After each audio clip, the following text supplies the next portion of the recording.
Friends, my name is रसिका। आपका मेरे YouTube channel पे बहुत बहुत स्वागत है। और आज हम लोग बात करने वाले हैं 12th के रिजल्ट को लेकर।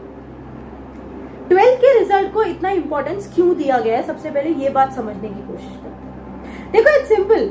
आपको अगर हजारों लोग एक ही चीज बता रहे हैं ना, तो ये समझ जाओ दोस्तों कि ये एक कॉमन रास्ता है, कॉमन मैन का रास्ता है। और इस रास्ते पे आपको सब चलने के लिए बोलेंगे क्योंकि ये फुल प्रूफ रास्ता है, ऐसा उनको लगता है। नए रास्ते पर चलने के लिए ना हिम्मत जुटानी होती है। नए रास्ते पर चलने के लिए इंसान में उतना जिगर होना पड़ता है, तब कहीं जाके इंसान अकेला उस रास्ते पे चल पाता है। 12th का प्रिपरेशन हम लोग करते हैं, ये बेस कहला जाता है, फाउंडेशन ऑफ द बिल्डिंग। और इसके ऊपर आप जितनी चाहे उतनी बड़ी मंजिल खड़ी कर सकते हो अगर आपका 12th का बेस अच्छा है तो।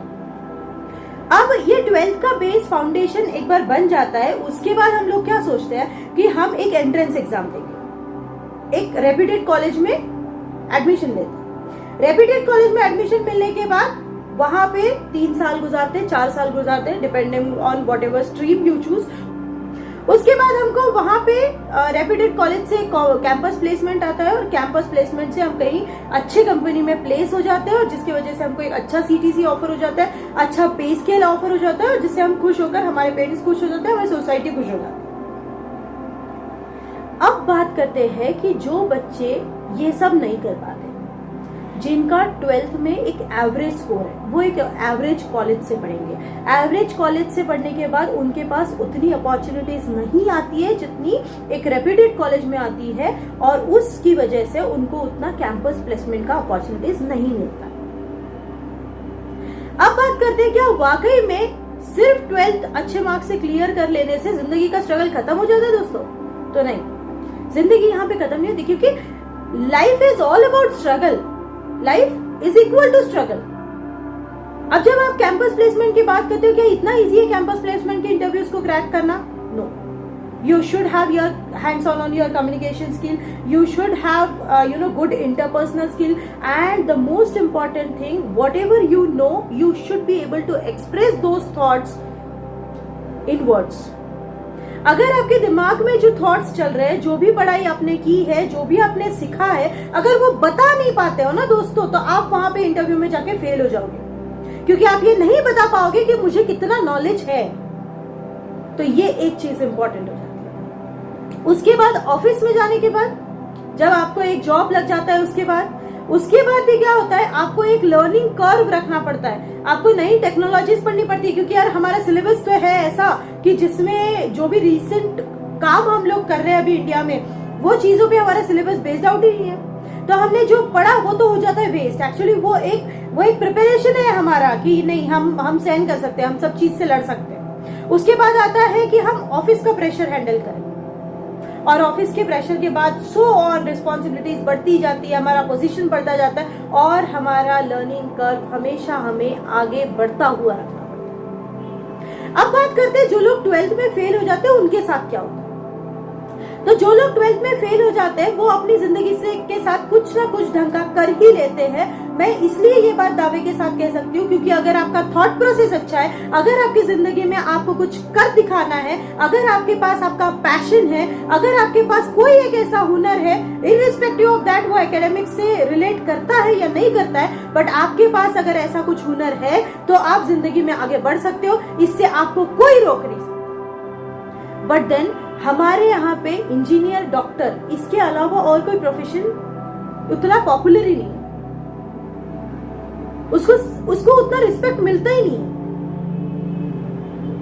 अब बात करें ऐसे प्रोफेशंस की जिसका एकेडमिक्स से कोई लेना देना नहीं है। Sports, all kind of sports come under this, right. आपका dancing, singing, all hobbies, arts, painting, sketching, ये भी एक प्रोफेशन है, और इसके लिए आपको प्रिपेयर करना होता है।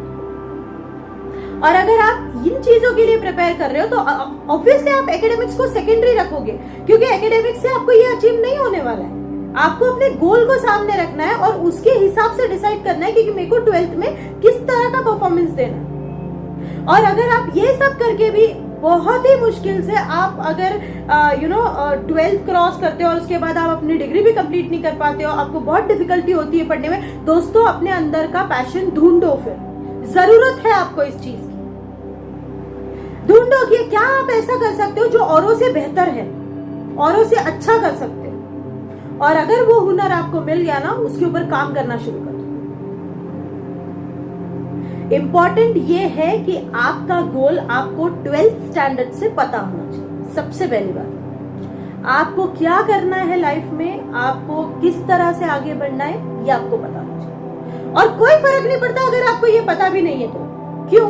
क्योंकि ये इवेंचुअली आप लाइफ में जैसे जैसे आगे बढ़ोगे, कभी ना कभी आपको ये चीज पता चलेगी कि आप में ऐसा कौन सा टैलेंट है जो आप लोगों के सामने दिखा सकते हो और आपको उसमें सक्सेस मिलने वाला है। तो सबसे पहली बात, जिनको एक स्मूथ स्टेबिलिटी चाहिए लाइफ में, जिनको एक स्टेबल होना है, एक ही तरह का रास्ता है, 12th के बाद एक अच्छा कॉलेज, अच्छे कॉलेज के बाद अच्छा कैंपस, अच्छी कंपनी, सो ये सब इनको जिनको स्मूथ कब चाहिए, वो लोग बिल्कुल 12th के रिजल्ट के बारे में अब फोकस्ड होना चाहिए, उनको अच्छे से प्रिपेयर करना चाहिए और उनको आगे बढ़ना चाहिए।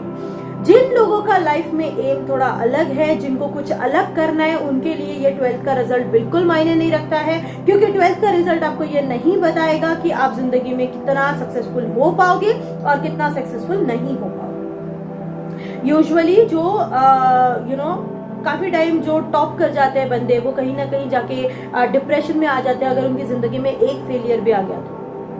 आपको ये पता होना चाहिए कि जिंदगी के साथ डील कैसा करना है, मुश्किलों का सामना कैसे करना है और आगे कैसे बढ़ना है। अगर इतने स्ट्रांग आप खुद को बना लेते हो ना, तो ये इम्पोर्टेंट। और साथ ही में एकेडमिक्स पे इम्प्रूव करने से अच्छा, एकेडमिक्स को प्रैक्टिकल लाइफ में अप्लाई करके अगर उस पे आप हैंड्स ऑन लेते हो ना, तो आप जिंदगी में ज्यादा आगे बढ़ पाओगे। Focus on practical knowledge.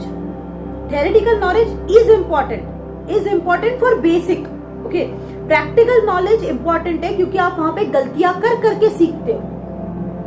आपको फेलियर का पता होता है, आपको पता होता है कि ये चीज ऐसी नहीं हो सकती, ये चीज को ऐसा ही करना पड़ेगा, and that's where experience come into picture. Experience किस चीज को बोलते हैं? जब आप कोई गलती करते हो, उसको सुधारते हो, उस पर काम करते हो, तब हमको पता होता है कि नहीं, ये एक्सपीरियंस है हमारा। आप अपना जो भी थियोरेटिकल नॉलेज है उसको प्रैक्टिकल लाइफ में कोशिश करो कि इंप्लीमेंट करो।